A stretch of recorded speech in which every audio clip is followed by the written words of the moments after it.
Pada kisah minggu lalu, diceritakan kalau Jaka akhirnya pergi meninggalkan kampung Japati menuju Surau Abah. Tanpa berpamitan pada siapapun, ia hanya meninggalkan sepucuk surat untuk Gendis. Melalui tulisannya itu, Jaka hanya menitipkan Ki Jambrong yang masih tak sadarkan diri. Jaka sama sekali tak menjelaskan kemana ia akan pergi. Selain itu, anak angkat Ki Jambrong tersebut juga meminta Gendis untuk merahasiakan kepergiannya dari siapapun. Gendis yang diselimuti rasa bingung hanya bisa berpura-pura tidak tahu saat Jaro menanyakan di mana keberadaan Jaka. Tiba di surau, Jaka langsung masuk ke kamarnya tanpa menemui Abah terlebih dahulu. Dengan tergesa-gesa, ia membungkus semua pakaian dan barang-barang miliknya. Jaka berniat meninggalkan surau untuk selamanya. Ini akibat dari pertemuannya dengan seorang bapak-bapak misterius yang menghasutnya. Orang itu berkata kalau Jaka hanya dimanfaatkan oleh Abah Gufron untuk mencapai ambisinya. Fatalnya, Jaka justru langsung menarik kesimpulan. Ia mengaitkan semua kesialan yang menimpanya akhir-akhir ini. Ditambah lagi,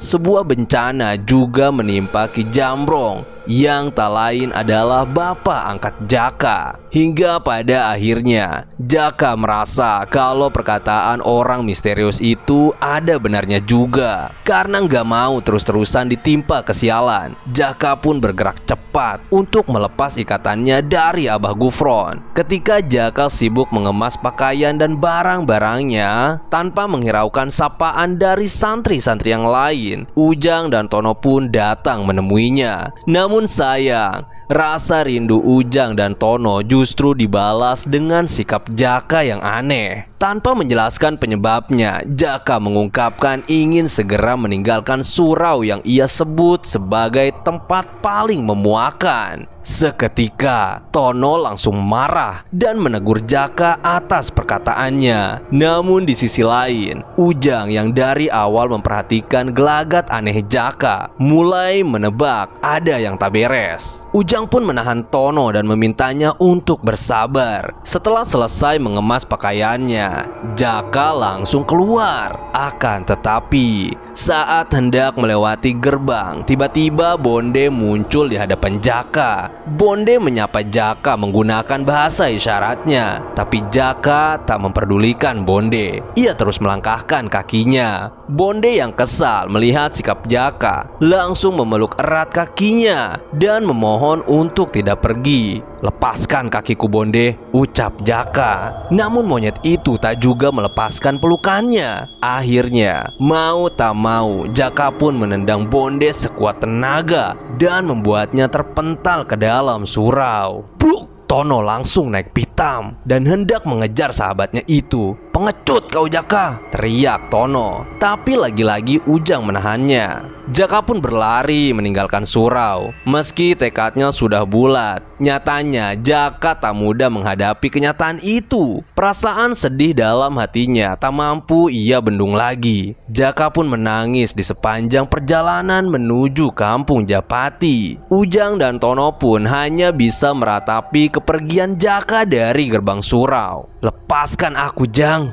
biar ku beri pelajaran murid durhaka itu," kata Tono kesal. "Sabar, Ton, sabar. Apa kau tak melihat Jaka berlinang air mata?" kata Ujang sambil terus memegangi pundak Tono yang mencoba mengejar Jaka. Ujang meyakinkan Tono bahwa hati Jaka juga hancur karena meninggalkan surau. "Kita harus bicarakan ini dengan Abah. Biar bagaimanapun, kita harus memikirkan perasaan Jaka yang tertimpa musibah. Pasti ada sesuatu yang mengguncang pikirannya," kata Ujang. Perlahan Tono pun mulai sadar. Ia hanya menyesali sikap Jaka yang pergi sambil menghina surau Abah. Sebenarnya Ujang juga merasa geram pada ucapan Jaka itu. Namun kali ini Ujang terlihat lebih dewasa dan memilih untuk menengahi pertikaian. Keduanya pun menghampiri Bonde yang terluka akibat tendangan Jaka barusan. Bonde dibawa ke rumah Abah. "Loh, Ada apa ini? Apa yang terjadi pada Bonde? Tanya Abah sedikit kaget melihat Bonde yang sesak nafas. Tapi Ujang dan Tono malah terdiam. Abah pun langsung menolong Bonde. Beliau membuat ramuan yang kemudian dibaluri di dada Bonde. Minumkan airnya, mudah-mudahan nafasnya dapat kembali normal. Perintah Abah pada Ujang. Usai diberi air doa dari Abah, perlahan Bonde mulai tenang. Nafasnya kembali normal. Untuk sementara, biarkan Bonde di rumah Abah dulu. Sebenarnya apa yang terjadi? Apa Bonde terjatuh dari ketinggian? Tanya Abah pada dua muridnya. Ujang dan Tono terdiam dan saling tatap satu sama lain. Abah mulai curiga. Sepertinya ada sesuatu yang mereka sembunyikan. Lalu Ujang pun memberanikan diri membuka obrolan. Ia memberitahu Abah kalau barusan Jaka datang dengan sikap anehnya. Dengan sangat hati-hati, Ujang juga menyampaikan bahwa sepertinya Jaka hendak meninggalkan surau untuk selamanya. Abah terkejut mendengar penjelasan Ujang. Kami sudah mencoba menahannya, Bah. Tapi ia justru berbuat kasar pada Bonde sampai terluka seperti ini, kata Tono melanjutkan cerita Ujang. Abah menghela nafas dalam-dalam. Raut wajahnya menggambarkan rasa penasaran dengan sikap Jaka. Apa Jaka tak menjelaskan sesuatu? Tanya Abah. Sama sekali tidak, Bah, jawab Ujang. Ya sudah, begini saja. Sambil menunggu Bonde pulih, beri Abah waktu untuk mencari tahu alasan kenapa Jaka pergi. Dan ingat, jangan berbuat sesuatu di luar perintah Abah. Pungkas Abah lalu menyuruh dua muridnya kembali ke kamar. Sementara itu, Jaka yang sudah jauh pergi meninggalkan surau berhenti di sebuah saung gubuk dekat pematang sawah. Ia bersandar pada tiang saung sambil terus menyesali perbuatannya menendang Bonde. Rasa-rasanya itu terlalu berlebihan. Namun Jaka terpaksa melakukan itu demi melepaskan ikatannya dengan semua penghuni surau. Di tengah lamunannya terdengar suara gamelan yang alunannya mirip sekali dengan apa yang ia dengar di kampung Japati.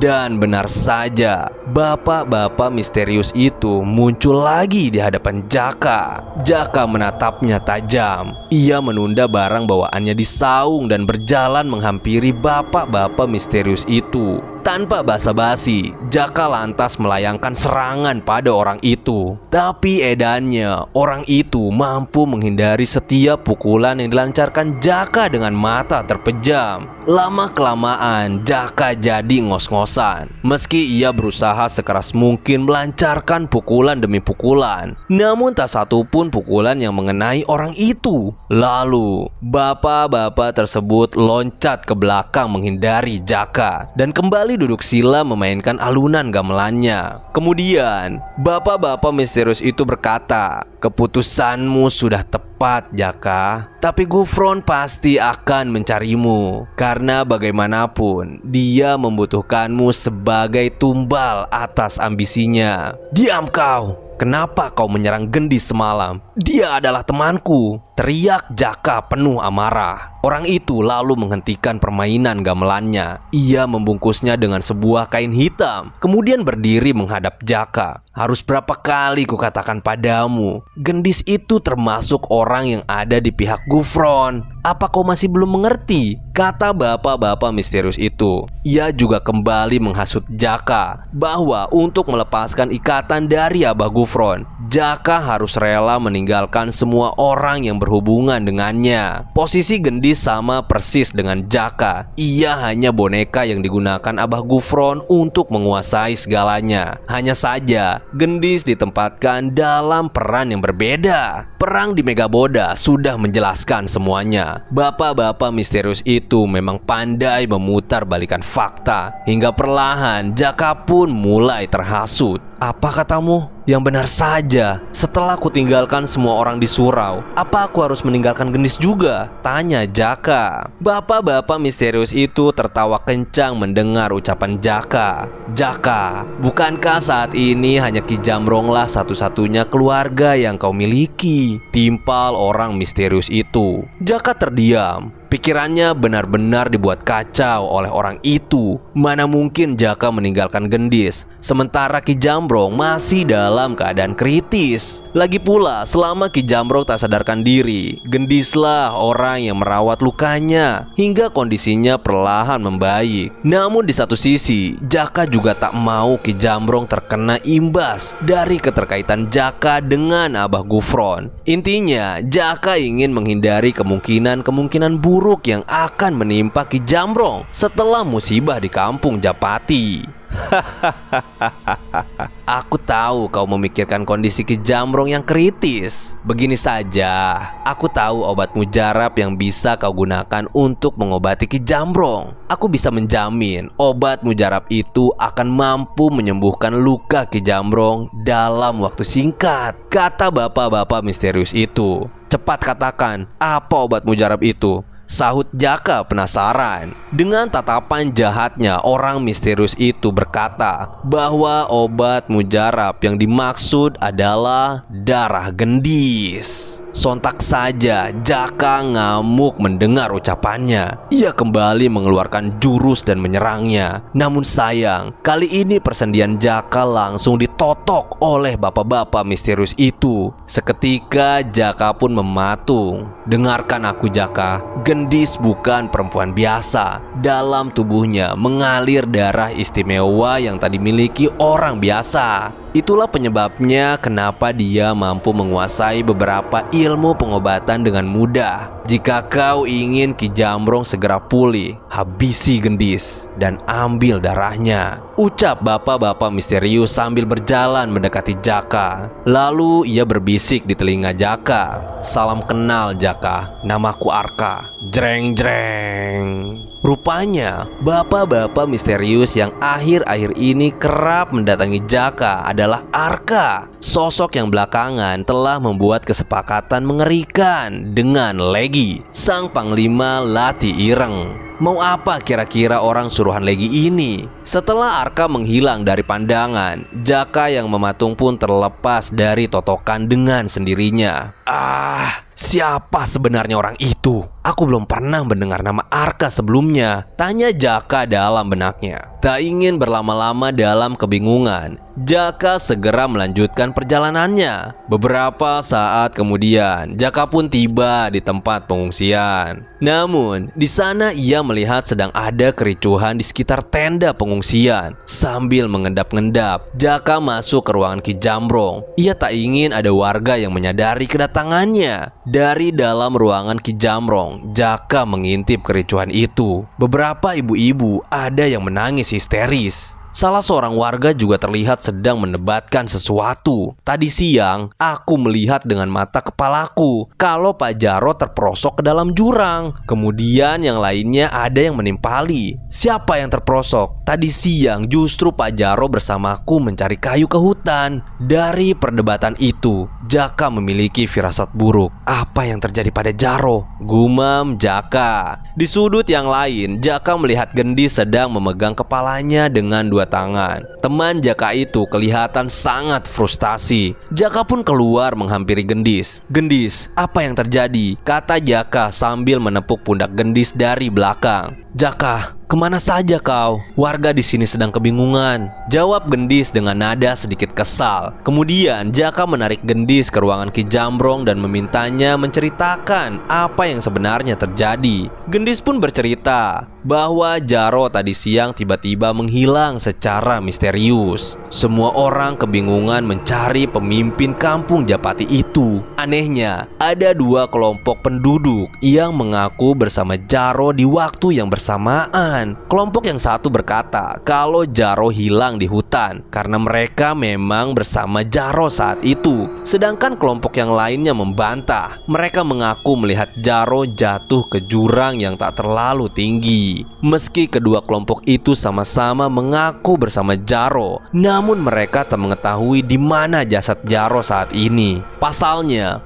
Meski mereka sudah menyisir hingga ke dasar jurang, jasad Jaro belum juga ditemukan. Dan jika Jaro memang menghilang di hutan, kemana dia berjalan? Hilangnya Jaro membuat para warga ricuh. Siapa lagi yang akan dituakan jika Jaro benar-benar menghilang? Gendis sudah kebingungan menghadapi situasi yang penuh perdebatan itu. Nampaknya kesialan masih akan berlanjut membuntuti Jaka. Bayangkan saja bagaimana pusingnya Jaka saat itu. Berawal dari musibah yang meluluh lantakan kampungnya, hingga geratan di leher Ki Jambrong yang masih belum terpecahkan. Ditambah lagi, Jaka baru saja meninggalkan surau untuk berpisah dengan guru dan sahabat-sahabatnya. Kini Jaka merasa sendiri. Pada siapa ia harus berkeluh kesah, memuntahkan semua rasa bingungnya. Mana mungkin ia kembali ke surau. Dalam hatinya ia sudah bertekad untuk melepaskan ikatan dengan guru dan dua sahabatnya itu.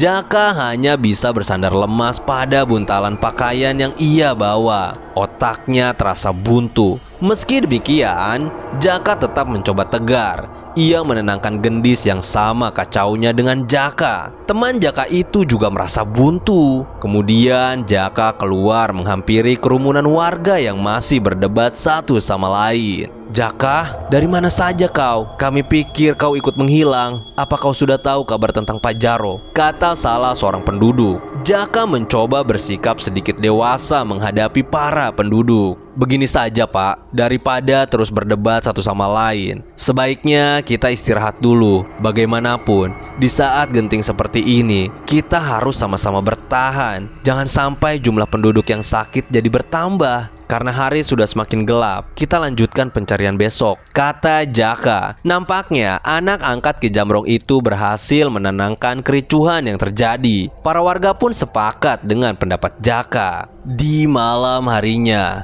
Jaka teringat lagi pada kemunculan Arka di tengah perjalanannya tadi siang. Ia memiliki firasat kejadian aneh yang dialaminya hari itu sepertinya ada keterkaitan dengan Arka. Lalu tiba-tiba terbesit dalam pikirannya untuk mencoba mencari Arka ke tepi sungai, tempat di mana Jaka pernah bertemu dengannya.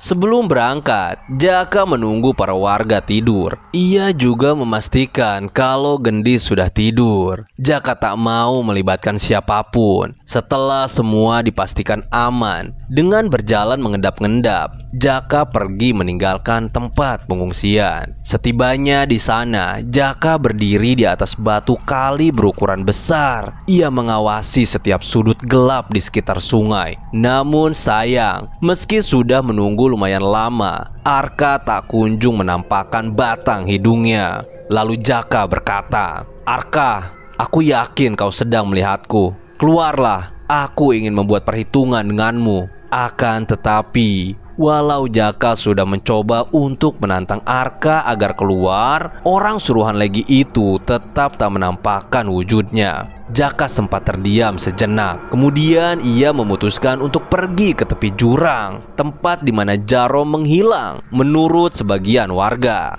Di sana, Jaka mencoba membayangkan kronologi kejadian berdasarkan cerita warga. Jika diperhitungkan dengan ketinggian jurang dan kecuramannya, rasa-rasanya kemungkinan Jaro tewas sangatlah kecil. Pasalnya, jurang di mana Jaro terperosok itu tak begitu tinggi. Jaka berspekulasi kalau Jaro hanya pingsan. Tapi di mana keberadaannya sekarang? Padahal warga sudah mencarinya ke dasar jurang. Lagi-lagi pikiran Jaka buntu. Ia benar-benar tak pandai menganalisa keadaan. Di tengah kebuntuannya itu, tiba-tiba Jaka teringat pada Tono yang memiliki naluri tajam dalam menganalisa sesuatu. Andai saja Tono datang membantuku, ia pasti bisa memecahkan teka-teki ini, gumam Jaka dalam benaknya. Tapi Jaka langsung menepis lamunannya itu. Ia tak boleh mengingat-ingat semua hal yang berkaitan dengan Abah Gufron. Ya, Jaka ini termasuk anak yang sedikit gengsi. Ia tak mungkin menarik lagi kata perpisahan yang sudah ia ucapkan pada Ujang dan Tono. Meskipun dalam lubuk hatinya Jaka memang membutuhkan kehadiran dua sahabatnya itu. Demikian kisah Ujang kali ini. Jangan lupa tekan tombol subscribe ya. Terima kasih sudah menonton. Salam Tilas Tapa.